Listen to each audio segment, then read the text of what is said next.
Yes, what a finish indeed. Premier League season's come to an end, and what a finish that was. I thought it was pretty predictable towards the end. I mean, the last game I knew City would eventually win the league. For those of you just listening in, this is the Indian Footcast with me, Jeetu, I'm Naren. and sorry for the long break, but we promise to be more regular now. Now that the season's done. Yeah, but there's still a lot of football to be played. Yeah, the World Cup. Yeah, and I think more people will actually listen to it when they don't have football to watch. Okay, yeah. And not to forget about the FA Cup coming up this weekend. Yeah, the FA Cup final is a big deal, especially for me as an Arsenal fan. So are you like super duper hyper excited about it? Yeah, I can't think of anything else. It's the only thing that's been on my mind for quite a few days. And what do you think are the chances? Well, I have to say we have a very good chance, but considering Hull have had quite some time to prepare now, and knowing that they're the weaker team, they could work on our weaknesses, and that's what I'm pretty sure they're planning to do. And most of the time Arsenal fuck up against the weaker teams. Yeah, but this season that hasn't been the case. They've been, screwing up against the bigger teams, but the smaller teams, they have managed to grind out wins, even if they were ugly or something like that. Yeah, but like in the FA Cup at least they beat the bigger teams, but the smaller teams they struggled. I mean, they eventually did overcome them. Yeah, we only had Wigan. Wigan was the only small team, and pretty much everyone else were Premier League teams, and we got through quite comfortably. But during the Wigan game, I think we had a lot of players out, and there was a bit of a, bad run of games that time when we played Liverpool and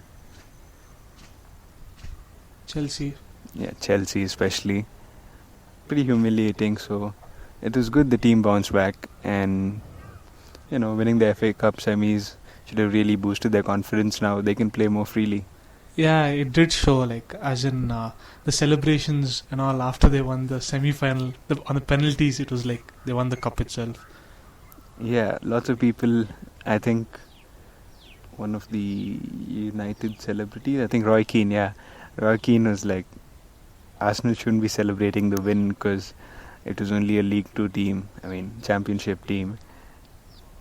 No, but don't you think, as in Wenger recently said that regardless of what the result will be in the finals, it won't affect his contract situation?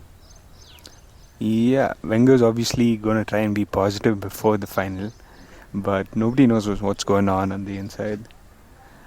Yeah, but I don't think that's a wise thing to say, because if he says like, okay, my final won't, the way we perform in the final, it won't affect my contract. So in that way he's telling like, it just goes on. The way the attitude that he showed, it didn't seem right. No, I don't think I got what you said. No, I just... you mean to say he's taken his position for granted? Yeah. I wouldn't say that because he hasn't yet signed a new contract. He's definitely waiting for something, but we just don't know what it is. Yeah, maybe he wants like prove himself again, and then... I'm sure the FA Cup will have some impact on his contract. I just don't know how. Okay. And what about, like you said, injuries? Yeah, the full squad's back in training, except maybe Walcott. And Diaby? No, Diaby is back. He even played the last game. Yeah, okay. So, that's really good signs. And I think the whole team's having a lot of positiveness around them. It should be fairly simple. It should be a walk in the park. Yeah, but like last year, Wigan did manage to somehow upset Man City. Yeah, and they did it again this season. Yeah. So it's not to say like you can take Hull City for granted. Yeah, but considering Hull City's form, they've had 1 point in the last 5 games in the Premier League. Yeah, maybe they're saving up their mojo for the finals. I don't know, man. Dropping 5 games for mojo Maybe doesn't seem intentional. No, maybe they're like okay, let's get Arsenal to underestimate us and then beat Yes, them. they're trying to hustle us. Yeah. Yeah. But no. Hopefully you get hustled. No, that's not gonna happen. There's no issue of getting complacent. I'm sure all the players know what's happening. And unlike last time, we actually have somebody who's actually won something before. Yeah, I was of the opinion that Arsenal didn't have enough players who won things. Most of the squad's been around with Arsenal, and Arsenal's had pretty a dry patch at that time. But Ozil was pretty successful in Real, so having him over, he knows how to work things around. He's been a winner, so I think he might rub off on some of the players and might work well for us.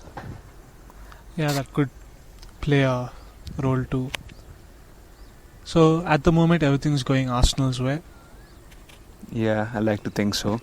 And talking about Hull, well, their form hasn't been good in the league at all. I mean, they just managed to stave off relegation. Yeah, they weren't the worst teams in the league. There were a few teams worse than them, so I don't think Hull had to fight for relegation. But they finished 17th, which said they still... Yeah, they were pretty bad, but they were worse teams, so they deserve to get relegated. Worst teams that got Hull. lucky towards the end. Like, you mean Sunderland? Yeah. Okay, not lucky. They did... Yeah, they did exceptionally well, man. Yeah, they picked up like really well. They got 12 out of 12 points against the top teams. Yeah, a lot of people said they wanted Gaspoe to be manager of the year as well. Yeah. But yeah, the Premier League manager of the year is Tony Pulis, and he did a fantastic job. Yeah, he did a really good job. So, as I was saying, they didn't get tough opponents. Yeah, I don't think they... So, I don't think they have been tested to their... As in, they haven't been truly tested. Well, they did beat some teams really well, but most of the teams they faced were League 2 teams or like Premier League teams that weren't doing so well. Hull City probably got lucky at the draw, but you couldn't say. It's a cup game, and they did deserve it to some extent. Yeah, they were. You could say they wanted it very badly. They tried hard. They pulled it off. Got to give them credit for that. And their first cup final in 53 years, 63 years, something like that. It's their first cup final. Ever? Yeah. Okay. Yeah, so credits to Steve Bruce for that. Yep, but yeah, in the end he just got lucky. Okay, do you think Arsene Wenger should retire on a high if he does manage to win the FA Cup? Yes, I do want Arsene Wenger to retire on a high, but considering that we don't have anybody lined up right now, I don't want him to retire this season. He can always retire on a high next season as well. You think he's actually going to win stuff next year? Hey, you can do it now, we can do it again. Okay, that's some strong belief to go by. I mean, Man City won the FA Cup in 2011. They won the Premier League in 2012. 2013 they were empty-handed. 1 year off the silverware isn't such a bad form, You can't win everything every year. And the Premier League's highly competitive. All the teams are constantly improving. Okay, anyway, that's for a later episode, I guess. So, let's do a quick roundup of what's happening around the world in the world of football. Yep. Alright. Why don't you pick something first? Obviously, now that the Premier League is done, we'll speak about the La Liga, which is gonna end next week. And I think it's gonna end in a dramatic fashion. Yeah, it's on quite a nice Hey, dude, edge. the title decider is the same time as the Arsenal game. Wait, you mean the game at Camp Nou? Yeah. That's the title decider? Yep. So, how does it work? Whoever wins that wins the title? No, Barca must win that game to win the title. And hope that Real lose. No, Real is out. Okay, so it's only Barca and Madrid. Yep. Real could have still been in the race if they hadn't lost to, yeah. Yeah, so Atletico will I think they'll just play the normal game. Like people expected them to be very defensive in Stamford Bridge in the Champions League game, but they did like play on the counter, and they played really well. So I don't think, and they drew with Barca 1-1 in the Champions League game, right? Yeah. At Camp Nou. So I guess Atletico Madrid will. I'm going for a win for Atletico. Yeah, so you're predicting Atletico to be the champions. Yeah. So it's going to be like the first team that's not Barca or Real Madrid to win the La Liga in quite some time. Yep. How many years? Any idea? 12. No, 13, something like that. Wow. I think it was last one was Valencia in 98 or 99 or something. Yeah, when they had Riquelme and all those guys. Yeah, I think Benitez was a manager, I guess. Wow, okay. Yeah, that's it. And even I heard the relegation battle is also really tense in La Liga. Well, I'm not too sure of the details, but it's pretty tight. This season, most of the leagues it's been tight, except for Bundesliga. Yeah. It's like a one-horse title race the entire time. Yeah. We did talk about Bayern's monopoly, I think, in the last episode. In the first episode or something, yeah. Yeah. So I hope the other teams catch up in Germany. Yeah. Okay, and what do you think of the situation in France then? Oh yeah, in France PSG did manage to win the League 1. It's like consecutive time. Second consecutive time, and they did it quite comfortably. But I think I think they had to with the squad they have, yeah. Yeah. But I was rather disappointed with them in the Champions League. It was a tough draw for them, but I really hope they would put it off. If not for Zlatan's injury, things would have been different. Yeah, but I guess it will take some time for them to do well in Europe. But at the moment they're doing really well domestically, and for the money they've invested, so it's something good to see. Yeah, but the money they invested, they're not quite making it up in the domestic league.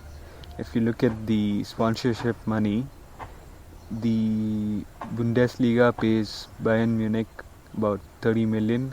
I know, I saw in those TV stats. rights. And Hull City not Hull City, I think Southampton. Cardiff got paid Cardiff 64. gets 62 million. Yeah. I know, that's like huge difference between Bundesliga and Premier League. All the Premier League teams just have to stay in the Premier League, and they'll just make shitloads of money. Yeah. Even like one season even if they don't stay, if they're like in one season in the Premier League, they get like almost double of what Bayern, the champions of Germany, are earning. Yeah. No, but this is only TV money, right? So. Yeah, this is only TV money. So, and yeah, what about the female manager? Yes. So there's finally a female manager in football. Helena Costa. She has taken over a League 2 side in France, Clermont Foot. And I really don't know how good they are or how good she is, but she's previously worked with Celtic, so... A lot of experience. Yeah, and Celtic's pretty rough, so she must have handled quite a few characters over there. Yeah, okay, but not considering how she works, from a general perspective, if you were one of the players would you take orders from a lady coach? Yeah, that's going to be really hard. I think she would have to establish herself as an authoritative figure, or else... Yeah, definitely in the start, she wouldn't have my respect if I was a player. I don't know. I mean, I know I shouldn't be doing that, or anyone should be doing that, but you just don't respect a female in football as much as you do the experienced men and stuff like that. No, it's like half the men aren't even... Like sometimes even inexperienced people take up the role of manager and stuff like that. Yeah, but... Doesn't mean they get respected. Yeah, exactly. But I don't think it should go with gender. It's more like... yeah, I know it shouldn't, but you just can't get your mind to do it. Yes, you can. You have to change your perspective. I mean, it's... Yeah, it's good, yeah. We're getting rid of the sexist behavior and all that, but... come on, man. Your mind's hardwired to see a man in the dugout giving you instructions and not a woman. Yeah, hopefully from now that'll change. I mean, come on, man. Even the players got to be tired of listening to the wives all the time, nagging them around the house, and now they got to do it at work too. a female coach is not equal to a wife. I mean, I don't think she'll nag you as much. Yeah, but they're always ordering you around. and Okay, stuff. but I guess they will get used to it in like 2-3 training sessions, and they'll probably figure out she's not that different from a guy. Yeah, probably. I hope she does well. Good luck to her. Yeah. What's your pick? Pick something out of the hat now. Obviously, the Europa League final that happened last night. Yeah. The curse of Bella Gutmann continues to haunt Benfica. That's So, just in case the listeners don't know what that is, well, back in the day in 1958 or something like that, 58. it's like Alright. long ago. Shit, 58, not 85. Yeah, man. 58 is like 40 years before I was born. Yeah, it's like long ago. I know it's because maybe it is 79 or 80 or something. Okay, go on. Yeah, so well, I'm not sure about the date, but long ago there was this guy. Wait. I think I'll add some fairy music in the background. Yeah, Make it you can go do like that. all- like a story. Like a mystical thing. Go like, long ago, in a time not far, in a land not far away. Yeah, it's pretty far away from India. It's in Portugal. Yeah, okay. In Portugal, there's this guy called Bella Gutmann. He was the manager of Porto. Then he took over Benfica, and he was a really good guy. He was a very authoritative figure. He, as legend goes, that as soon as he took over, he removed 20 people from the senior squad and he promoted the youth because 20 people 20 people, yeah. in just one season. in just one season he just removed them like that because they were showing, because the attitude was different, and in Indian terms, no, in Benfica, Okay. and like as the local language goes, they were showing too much ganchali or something. Okay. So anyways, he won the league, he won the Champions League, he won Champions League, I don't know, consecutively. I'm not sure. I don't think they won it consecutively, but he was a very, very successful figure at Benfica, and he thought he deserved a pay rise. So he went to the board and he asked for a pay rise, and they were like, "No, we're not going to give you a pay rise. Mind your own business." No. Let me be the board. Ask me. So I think I've been extremely successful in the past few years. Fuck you, no pay rise. Fuck you, I'm leaving. And that's how he said, and he left. So as soon as he left the board and he quit the role of the manager and stuff like that, and he said to the media, never in 100 years will Benfica win a European League, a European Cup. And since then, Benfica have lost 5 Champions League finals and 3 Europa League finals, and 2 have been in the 2012-13 and 13-14 season consecutively. So I guess like after a while it becomes in the beginning, although it sounds very extremely superstitious, and come on, the guy wouldn't even have meant it, like technically it won't win 100 years and all, he wouldn't have meant to curse it. Yeah, but how many years is it done? I don't know, that's what I'm telling. If it's in 58, then obviously you do the math. Yeah. Okay. 60 years. Yeah. 60 plus. So you can expect Benfica to win the league in like 2054 or 2058 or something, I'm not sure. Yeah, but anyways, it becomes like, although it sounds very superstitious and stupid in the beginning, I guess it does take a toll on the player's mindset. Especially because kind of psychs you out. Yeah, and it's and the media's hyping it up too much, as in like the media, as in me included. I mean, I guess half the people would have been like, okay, Benfica lost because their finishing was pretty bad yesterday, and Beto made really good saves in the penalty shootout. Cardozo and Rodrigo missed the penalties. So you expect you blame it on Benfica's poor finishing, but now it looks like it's because of Bella Gutmann that they lost. Yeah, is the guy still alive? No, he's dead, dude. Oh damn. You think he's actually gonna live for like 150 years? Like, hey, you said you were not sure if it was 58 or 85. Yeah, okay, fine. Anyway, he's dead, done and dusted. Yeah, so that's the end of that. Oh yeah, and Eusebio, he promoted Eusebio he bought Eusebio to Benfica, or he promoted him to the ranks or something, I'm not sure. Okay. Yeah, then we're talking about 58. Yeah, so yeah, he promoted Eusebio and all that. And Eusebio was like, after Bella Gutmann left, they went to some finals and they lost and stuff. So Eusebio was feeling all bad. He went to the grave of Bella Gutmann and he prayed for the curse to be broken and stuff like that. And it didn't work. No. Man. Such a nasty guy, no?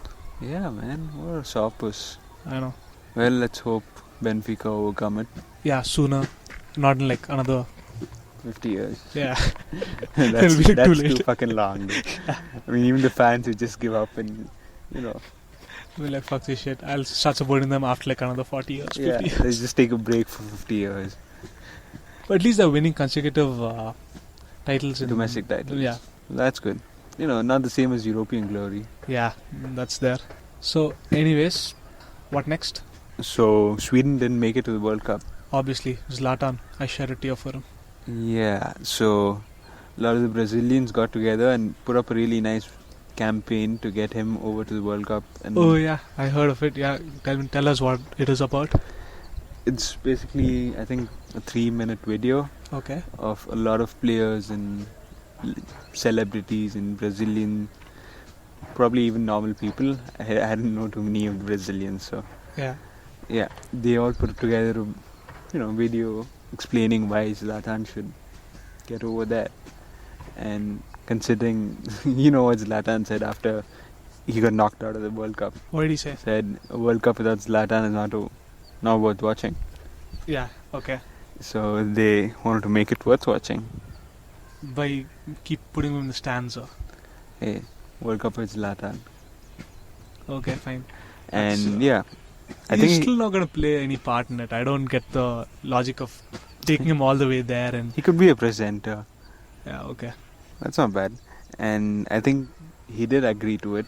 He posted on Twitter saying he had to make changes to his vacation plans. Yeah.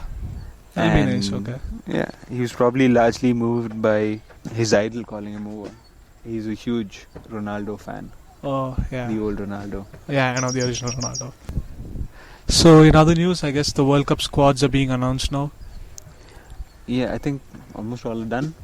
Yeah, mostly. Most of the big teams are done, yeah. The big kind. So what are your surprises? The Nasri one. I think my biggest surprise is definitely Isco.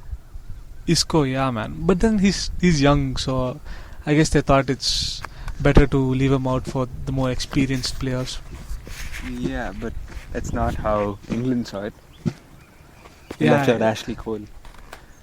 Yeah, but in Baines and Shaw, they have better left backs. I mean, Ashley Yeah. Cole is experienced, don't but I think- guess he's not even a regular starter for Chelsea, man. So Yeah. obviously everyone sees him as a guy he's past his best. I don't think his performances have dropped or he's past his best.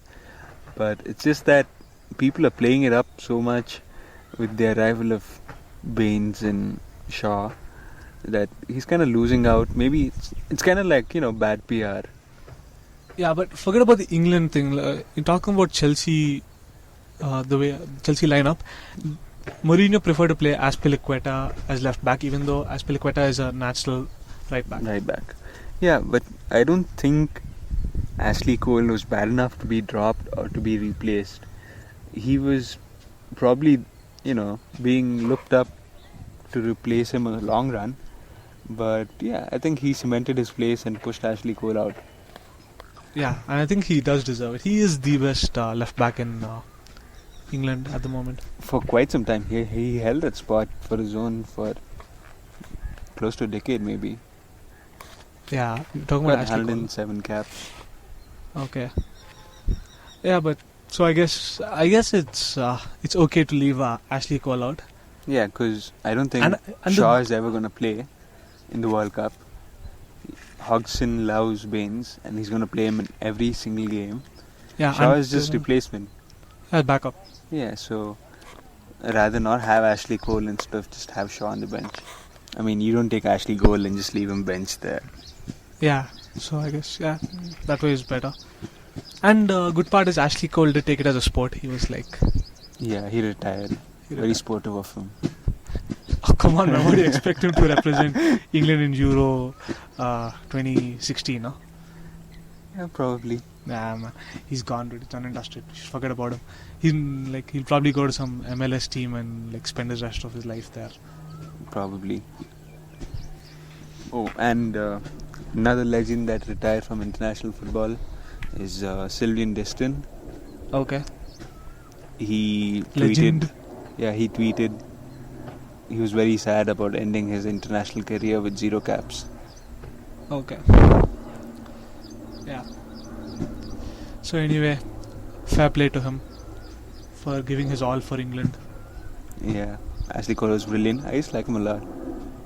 Okay, and what do you think about the Nasri thing? I mean, his wife got like extremely worked up about him. His girlfriend, he's not married. Okay, yeah, his girlfriend, wife, whatever. She got extremely worked up about him not being included in the France. She said fuck France instead of fuck the France national team. Yeah. What exactly were her words? Fuck She France. said fuck France, fuck Deschamps. Yeah. The guy's a shit manager or something like that. I know. And you think Nashi's ever gonna make it to the World Cup squad after this? No. I don't think he'll... I think this was his best chance to be in the World Cup. No. Because of form-wise, it was his best chance. But he was... Eventually, I don't think he's got... He was a very controversial figure in the dressing room. Yeah, but so were a lot of other players too. There was Ribéry, there was Benzema. Although, apart from that, I guess the rest of the World Cup squad was like pretty predictable. As usual, I think England squad sucks. No, I think the England squad is actually good. No, I think it sucks. It's a bold pick by Hodgson and it may just pay off. It sucks. Fuck you, dude. I thought No. you supported England. No, as in... Hey, plastic fan. Shut up. Oh, come on, man. I'm an Indian. I support India also. Fuck off, dude. Anyway, for the World Cup, nah, man. I don't give a fuck about the World Cup anymore, actually. As in, I don't give a fuck about supporting any team in the World Cup. But I distinctly remember saying you liked England. And France, and Netherlands, and Oh, Spain, come and on, Germany, man. Come on. and Belgium. Dark horses. No, I don't think Belgium will do well. They're too inexperienced on large stage. And Ivory Coast. Dark horses. Racist. No, dude. Dude, you kept saying we should kick out racism from football and football podcasts. And Okay. No, I don't mean it that way. They have... come on, man. They have... Yaya Toure, Kolo Toure. They dropped Eboué. I don't think they qualified for the World Cup. No, they qualified. Yeah, they qualified. They dropped Eboué. Yeah. Okay. They dropped Eboué. Doesn't matter. They still have They Boni. dropped Eboué. They have Boni. They have the curtain, dude. Yeah. The curtain's awesome, but yeah, kind of dipped in Roma. The form went kind of bad towards the end. But still, they managed in a pretty respectable position. Yeah. It's a very respectable position. And Lallana and Lambert make it to the England squad. Yeah, I guess Lambert deserves it. Both of them deserve it. They had a fantastic season. I think, yeah, I think Lallana No, man. deserved it See, more than actually, Lambert. the reason is I don't think like the England squad sucks. I think J. real bad Rodriguez would have beaten Lambert to it if he wasn't injured. Yeah. Yes, I feel so too. And I think maybe Walcott would have run Lallana out of his place too. Maybe Walcott, Lallana, I'm not sure. Sterling, maybe? Probably. And Sterling was brilliant towards the second end of the season. Yeah, but I guess, I don't know, it depends upon how Lallana would have fared and how Walcott would have fared. Yeah. Ox. Ox is in. No, maybe they would have replaced Walcott. Probably. But, you know, Ox is establishing himself more as a central midfielder now. Yeah, so no, yeah. he probably won't have been moved out. But still, I guess the World Cup is missing out on some really good players, man. So, like, Whom do you the World Cup missing 11. No. In the goalkeeper's post, you have Cech, Yeah. Petr Cech. And Szczesny. No, Petr Cech. And Szczesny's on the bench, dude. Fabianski is not on there. He's in the reserves team. Something. I don't Fuck you, he got us to the FA Cup finals. Okay, fine. Yeah, and centre backs, you have Vidic and I guess Ivanovic. Ivanovic, right back. Okay. No, right back Piszczek is also there. Even Mkhitaryan, he's not going. He's Armenian. Alright.